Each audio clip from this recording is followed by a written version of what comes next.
And joining us now is former member of Knesset and expert on foreign policy and the Middle East, Ruth Wasserman Lande. Ruth, Prime Minister Netanyahu is telling the world we're preparing to move on to Rafah. The U.S. and Egypt are warning not to do so. Can Israel win the war on Hamas without really capturing Rafah, as the Prime Minister claims? Actually, the Rafah crossing and the whole region of Rafah is critical for the war effort against Hamas, because they are the remaining operative, the armed operative of the Hamas, actually hiding either above ground in the Rafah area or underground in the tunnels. And as we had already seen more than once, the Hamas operatives are in fact very often dressed as civilian Palestinians and trying to embed themselves amidst the civilian population, which makes it very difficult. The IDF has already handled approximately 18, if not more, out of the more or less 24 groups of armed de facto army or military forces of the organized Hamas groups, but the remainder needs to be taken care of. Otherwise, we've done basically very little because they'll manage to regain their strength, to rearm, and to hurt Israeli civilians once more. You know, the Egyptians are warning that an Israeli attack that forces refugees to break into Egypt will damage the all-important peace treaty with Egypt. That sounds ominous, doesn't it? So, first of all, on the one hand, we need to take the Egyptian threats and the Egyptian concerns rather than threats very, very seriously, because of the importance of the strategic alliance between Israel and Egypt for over 4 decades.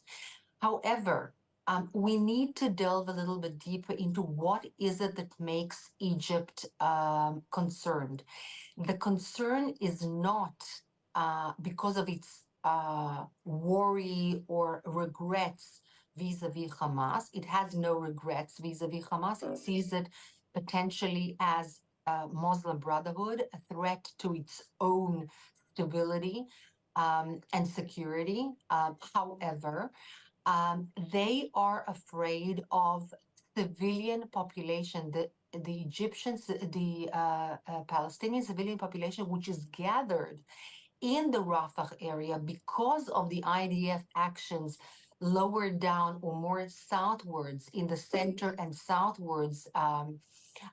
There is actually a fear amidst the Egyptians that the Palestinian Gazans will move or try to make their way even forcefully towards the Sinai Peninsula and into the Egyptian side of the Rafah crossing. This is the main concern of the Egyptians.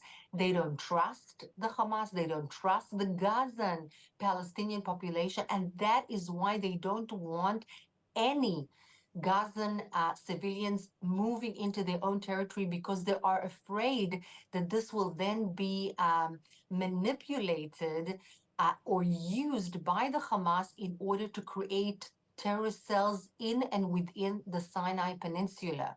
That is what worries Egypt. If that worry or concern can be addressed, then it is okay, because there is a growing understanding that without the IDF working in that area, in the Rafah area, of course, on the Gazan side and not on the Egyptian side, then the continuation of the smuggling of the weapons will be a inevitable reality. And this is something that Israel cannot possibly allow.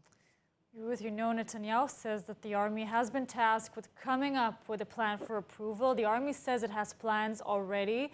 Is this a political and not a military decision?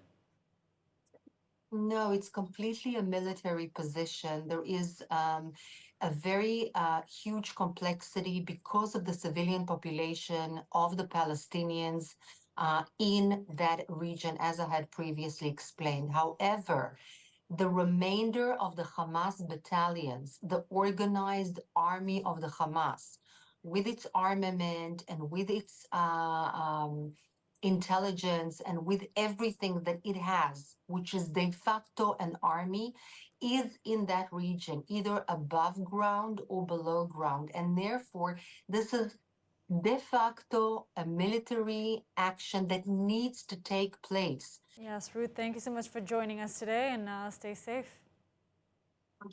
Thank you.